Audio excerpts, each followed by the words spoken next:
Thank you for watching this video. We're going to talk about how to maximize your retirement income by changing how you manage your retirement savings. While employees are normally given details by their HR department about eligibility and benefits of their 401k, employees rarely receive advice on how to choose the options which will maximize their retirement income. With an executive program MBA, and over 20 years of experience analyzing market trends, I discovered a better approach to increasing my retirement wealth before and during my retirement. In fact, my analysis of market trends contradicts the ultra-conservative and conventional advice repeated by the professionals across the financial services industry. As an analyst, you'll see some of the data I've used to guide my own personal decisions as well as the recommendations I make here. If you understand how to assess your personal investment risk, you can leverage that knowledge to maximize your own retirement income. In this video, I will show you how to assess your personal financial risk and show you how to make choices that will maximize your retirement investment before and during retirement. For your references, the tax laws governing contributions to and withdrawals from IRAs are in IRS Pub 590A and 590B. What do I know that they don't? The financial advisors, planners, and insurance agents have not retired yet, so they lack personal experience with the outcomes of their own advice. I have lived the entire spectrum of investing before and during retirement, withdrawals after retirement, and I'm currently receiving my required minimum distributions. I have maintained market data and detailed documentation of my finances over the past 30 years. I know the financial consequences of the choices I've made. You do not need an MBA or a finance degree to understand risk or the investment strategy. My name is David Vail, and let's get started.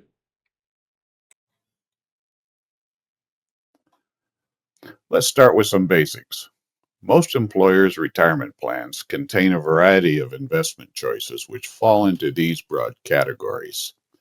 Equity index funds, the three on the left, typically track an index of very large U.S. company stocks on the Dow like the S&P 500. An index of medium to smaller company stocks, like a U.S. completion of the total stock market, and an index of stocks of international companies, like Morgan Stanley's Composite Index for all countries except USA and China. Bloomberg's Aggregate Bond Index tracks U.S. government and corporate bonds, which pay a specified amount of interest if the bonds are held to maturity. Lastly, government securities funds track U.S. Treasuries or T-bills, which are not subject to market changes, and routinely pay interest rates similar to CDs at your local bank. Conventional advice recommends a mix of these types of funds for diversification and safety. However, the issue I have with those recommendations is that they treat an index fund as having the same risk as individual stocks. If you have an S&P 500 index fund, you are already diversified by being invested in the largest 500 companies listed on the Dow Jones Exchange. If a company in the S&P 500 index goes bankrupt or merges with another company, the next one, number 501 in the index, moves up one spot to become 500. A medium to smaller cap index fund tracks over 4,500 companies on the Dow Jones that are listed below the S&P 500. If you have that index fund, you're invested in those 4,500 companies. In my opinion, further diversification only dilutes the benefits of an already diverse account and is not financially rational.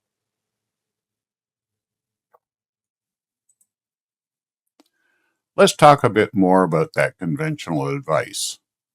This table is pretty typical for the recommended target mix of stocks, bonds, and cash as you age. This particular chart came from my own brokerage company's website. The suggested percentages will vary from one financial company to the next. But what they all have in common is the assumption that people the same age have the same financial risk as they pass 40 and approach retirement in their 60s and 70s. If your financial company actively manages your account portfolio, they will frequently rebalance your positions to maintain their recommended target percentages for your mix of assets. They may even recommend funds that automatically rebalance your positions based on your age and proximity to retirement. These types of funds are called target date funds. Let's take a few minutes to look at how those work.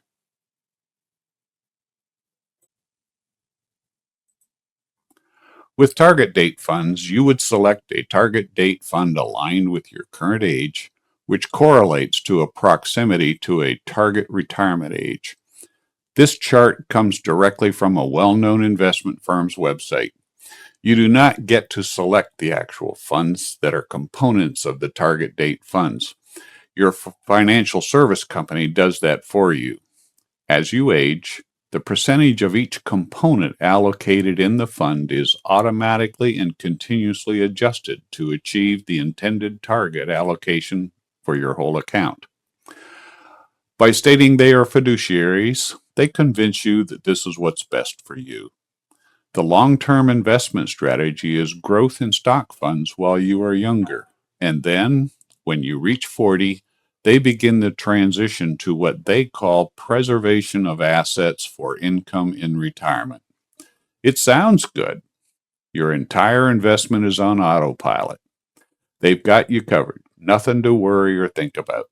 This always means reducing your allocation in higher performing stock funds and increasing your holdings in lower performing bonds and treasuries or cash, starting decades before you will retire.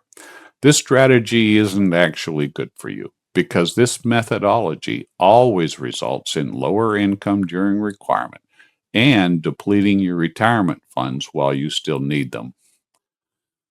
I promised earlier to show you how to assess your risk, so let's move on to that topic.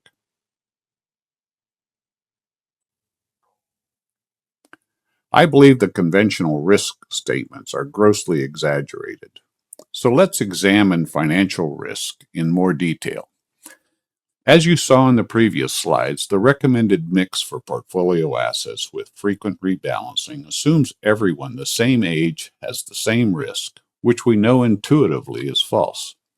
It also assumes an IRA or 401k will be the primary or only source of income, which cannot withstand any market downturn, resulting in reduced income during retirement.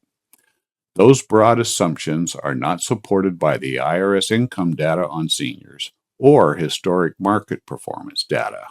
We're going to look at both. According to the IRS, typical IRA 401k participants have multiple income streams during retirement, either by themselves or in combination with a spouse or partner. Shown below are just some examples of normal income streams that retirees have. Individual or personal financial risk must be evaluated in the context of a retiree's total income and must factor in the historic resilience of the stock market. So, how do you determine your financial risk? Let's separate risk before retirement from risk after retirement. They look a lot alike, especially normal living cash flows and debts like mortgages and car payments. But there are some important nuances. On the left before retirement, income comes primarily from paid employment, like wages, salary, or self-employment. Everyone has to manage their cash flows and debts before and after retirement. While discretionary, payroll contributions to your retirement account are an expense that reduces spendable income. Because of dollar cost averaging, a bear market before retirement offers the opportunity to acquire more shares at a lower price hence the catchphrase, buy the down. During retirement, income from pensions and Social Security is fixed with annual cost of living adjustments. Annuities are typically fixed for the length of the contract. The amount of income you get from traditional IRA or 401k distributions during retirement is also discretionary until you reach the beginning date for required minimum distributions, or RMDs. A bear market during requirement has no effect on pensions, Social Security, or annuities. Since the annual RMD is calculated using the balance each December 31st, each annual RMD could go up or down. At age 75, the annual RMD is 4% of the IRA or 401k balance on the prior December 31st. Both before and after risk scenarios require you to have an understanding of how much monthly income you need to support your standard of living, whatever that standard is. We'll use the next slide to demonstrate how to calculate your risk number.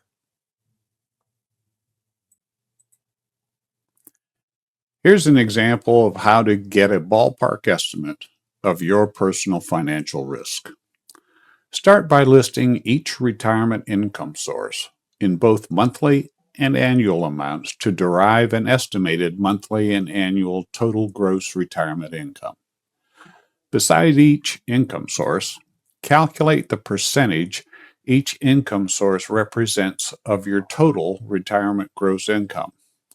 The percent total column should add up to 100%. In this example scenario for a married couple, both over 65, distributions from their IRA 401k are $2,500 a month or $30,000 annually, and make up 19.9% of their total retirement income. I used a model tax estimator to give me a ballpark estimate of their federal tax and net income for 2026. On the right, you see an assortment of normal, mandatory, and discretionary expenses experienced by everyone, whether working or retired. If you track your own spending, it will be easy to see how much you need annually to support your standard of living, and easy to compare that with your projected net income. The question to ask yourself at this point is this: how much of the IRA or 401k annual income stream would you need to be able to cover all your listed expenses? If you can cover them with the other income streams, then your IRA investment risk is zero. If you need half of your IRA income to cover those mandatory expenses, your risk number is 19.9 times 0.5, which is 9.95. The lower the calculated risk number, the lower your financial risk. Cuts in any of the discretionary expense categories also reduces your calculated risk number. The point of this exercise is to determine your financial risk using critical thinking and an analytical method instead of emotions and ballpark guesses. I promised at the beginning to keep this at a high level, but I also promised to show you the data I used to make my own choices. This table shows the market performance of the various indices over the past 25 years. I started collecting this data in 2005 after hearing Warren Buffett tell a reporter that working people shouldn't try to beat the market and simply put their money into an S&P 500 index fund and leave it there. I implemented his advice in my own retirement account, but I wanted to know what kind of story the data told. So I started gathering the annual performances for those indices for the previous 10 years, back to 1994. In January of each year, after 2005, I added a row with the previous year's results. By 2015, I had 20 years of data to look at from a high level, and the long-term market trends were recognizable. The red loss years from 2000, 2001, and 2002 were known as the dot-com bubble burst. While there wasn't room here to show the 5 prior years from 94 to 99, in 1998, the NASDAQ 100 gained 85%, and in 1999, it gained 104%. No wonder the tech bubble burst. No company can sustain that kind of growth in value, but this proved to be an anomaly when viewing it through a long-term lens. Let me ask you a rhetorical question. If we went to a casino and I told you that I observed one slot machine that paid 5 or 6 times in a row, and then on the 6th or 7th coin, it did not, and then repeated that pattern over time, would you keep playing that slot machine knowing you would lose the 6th bet after winning 5 in a row? That's similar to what I discovered while analyzing this market data over the decades. If you ignore the dot-com bubble burst and focus your eyes on the 4 highlighted indices from 2003 to present, you can see the Dow Jones and NASDAQ indices only experienced 3 losses: 2008, 2018, and 2022. But only 2008 and 2022 were significant. After each loss year, there is a string of years with gains. For my investment decisions, the observable patterns in long-term performance listed on the left of the slide were predictable enough for me to declare the conventional risk statements to be grossly exaggerated. The performance summary on the next slide uses the data from this table to make it easier to see and understand.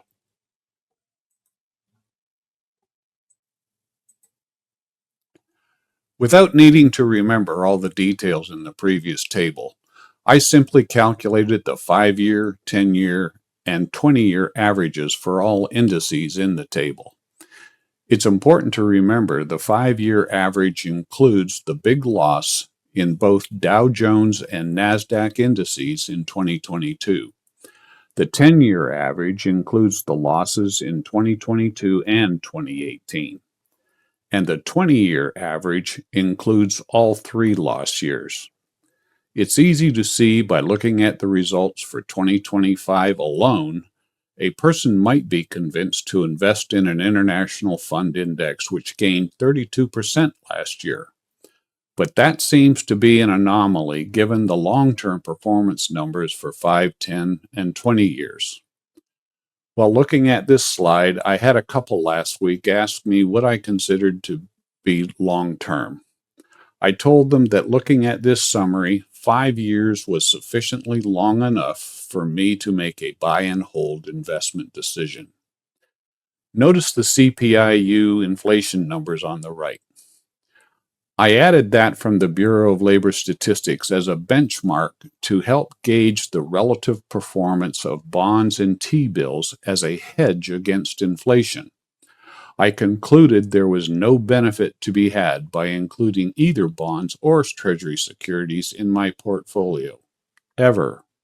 I know this contradicts what every financial advisor, planner, and insurance agent tells you. But these numbers and the table in the previous slide are facts, not opinions. Looking at the last slide and this one, where would you want your retirement account invested? This is a no-brainer to me.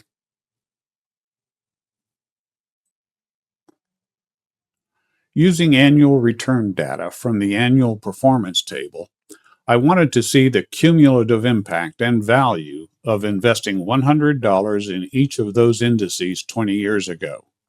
To be clear, this shows the change in market value for the original $100 without additional funds injected or invested.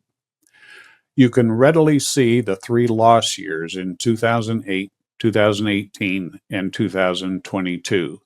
But the loss in absolute dollars is greatest in 2022, when the NASDAQ lost 33% and the S&P 500 lost 18%. What this chart loudly emphasizes is the consistency of market rebounds immediately following any downturn. It also is really easy to see what would have happened to your invested retirement savings if you selected a target date fund or allowed an investment firm to continuously rebalance your portfolio to decrease stock funds and increase bonds because of your so-called age-based risk. Now that we've examined market performance and trends over the long term, which verified Warren Buffett's advice, I'm going to show you the impact of that performance to my own retirement account after I followed Warren Buffett's advice.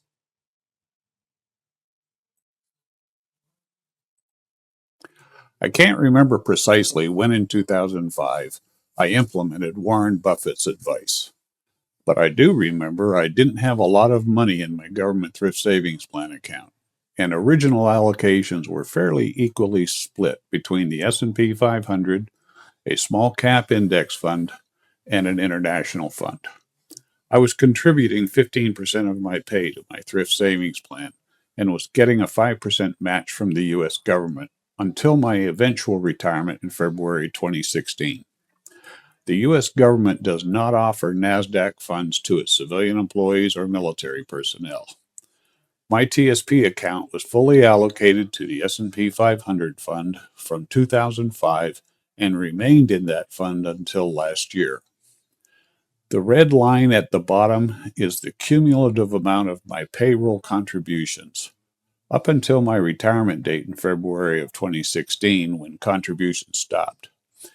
Notice the relative market value of my retirement account at that time indicated where the blue line intersects the first dotted line. That's when I started taking monthly distributions, initially using the standard 4% rule to establish a fixed monthly installment until my RMD beginning date. Notice the change in market value between the dotted lines while taking monthly distributions and keeping my allocation in the S&P 500 index fund. Do you remember the big loss in all equity funds in 2022? The big decline in market value of my account was caused by the combination of the market loss and the onset of the RMDs at the same time. But notice what happened after that big dip. The remaining shares rebounded immediately and have continued to increase in value faster than my required distributions. Anyone who invested at the same rate, following the same advice from Warren Buffett, would have a chart that looks identical to this. You don't need the absolute dollar values to understand the results of the financial decision. In April 2025, I established a rollover IRA with my broker, and then rolled my entire TSP balance into that new account so that I could take advantage of the impact of artificial intelligence on the NASDAQ 100 index. You can see what happened when I made that move. Looking back, if I had listened to the conventional advice, my retirement funds would have begun declining when I began taking distributions starting in March of 2016. It's been 10 years since I retired, and I wonder what this chart would have looked like. By now, it should seem obvious that increasing your wealth before retirement will increase your income during retirement. It should also be apparent that you do not need to replace equity funds with bonds and treasuries as you get closer to your planned retirement, because your personal financial risk is not based on your age alone or proximity to retirement. So here are my recommendations. Before retirement, you have already seen that large cap equity funds have the best long-term returns. So avoid the bond and international funds. Stay away from those target date funds because the constant automatic rebalancing severely reduces growth needed to support you during retirement. I encourage people to only use Treasury securities as a temporary holding spot until those funds can be reinvested. After retirement, I strongly recommend doing a direct transfer of your entire 401k account balance into a self-directed brokerage rollover IRA so that you have access to the entire investment market. Once transferred, allocate your IRA balance to funds that track the NASDAQ and S&P 500 indexes. Finally, learn to manage your own retirement account because your quality of life in retirement depends on it. It's not hard. In long-term investing, occasional down years are part of the price of participation in the investment markets, but they are just noise to be ignored.